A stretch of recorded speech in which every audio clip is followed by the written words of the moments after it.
And we're live. Wait. I gotta turn the light up. And we're live. Welcome to the Writer's Life, the place where you get the sight, sound, smells, taste of my particular writer's life, and where you get the truth about the writer's life. So subscribe if you haven't already. Punch the like button and tap the bell for notifications so that you don't miss out on one exciting video and how exciting these videos are.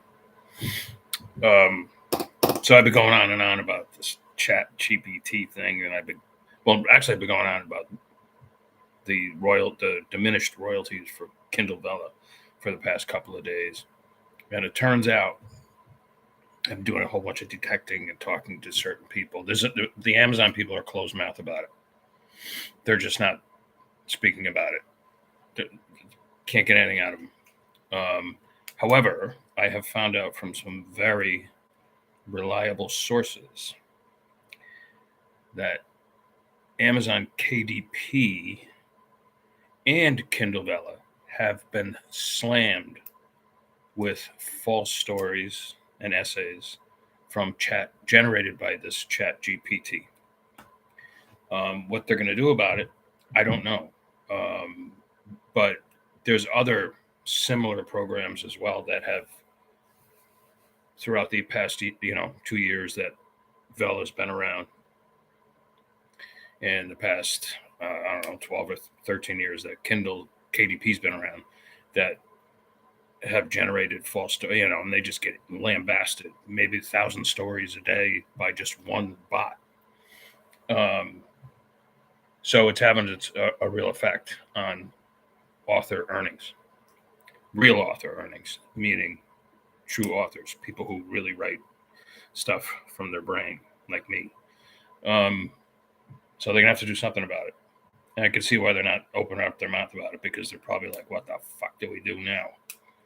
Anyway, so I have yet to even play with this new AI tool.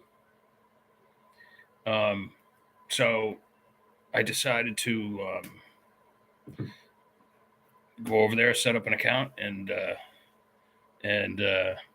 see what it could produce for me. So what did I naturally do?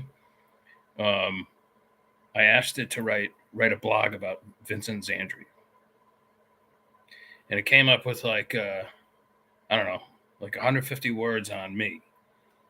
60% of which was total bullshit.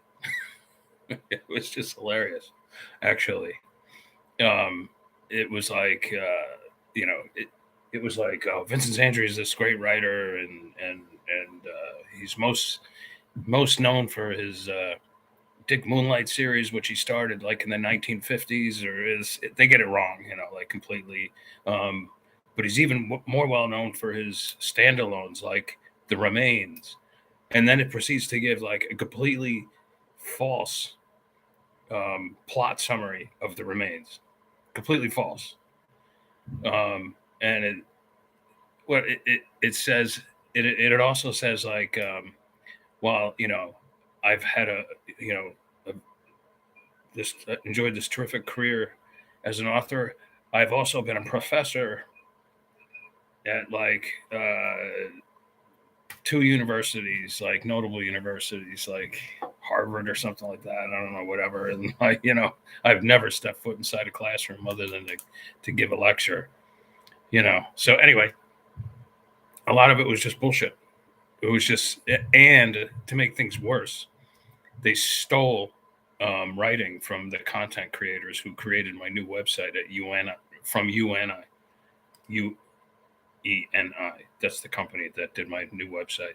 So like, my guess is that like ChatGPT is going to have some lawsuits on their hands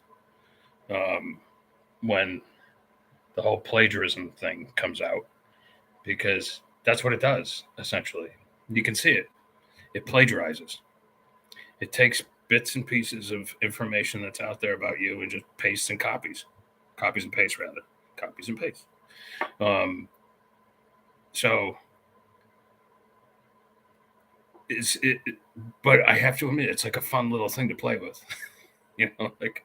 I put in my friend my friend, um, I put in her name and just to see what would come up, but it didn't come up with anything. I'm surprised too because she's a pretty prominent figure in law enforcement.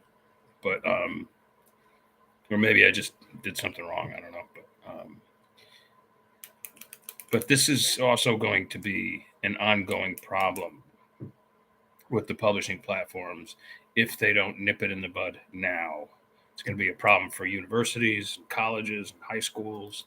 They need to nip it in the bud now and figure something out because there's bots probably just downloading, like I said, thousands of stories per day.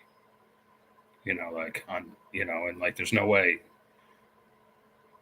a human being can keep up with that. We've gone through similar stuff before in the past, and Amazon has always found a way to deal with it, and let's hope they can find a way to deal with it now. And this also includes like Draft to Digital and Smashwords or whatever. And so I keep doing my little detective work here. I keep finding out more and more. But okay, I knew I meant to say this before I sign off. Tomorrow, or over the weekend anyway, because I probably won't come to you tomorrow. I'll probably come to you on Sunday. But I'm going to ask you to write a story, and let's see what it does. Let's just see what it does. Let's see what it comes up with. I'll be really pissed if it's a good story. But I have my serious doubts that it will be. But let's give it a shot and see what happens. I'm curious, aren't you? All right. I hope you have a good weekend. Plans for the weekends established, and I'm gonna be riding all weekend because I'm gonna try to ski 1 or 2 days next week. I've got the dentist on Tuesday again. I don't know if that's gonna set me back a day or whatever, but I don't think so. All right. I will talk to you guys later. Ciao, ciao.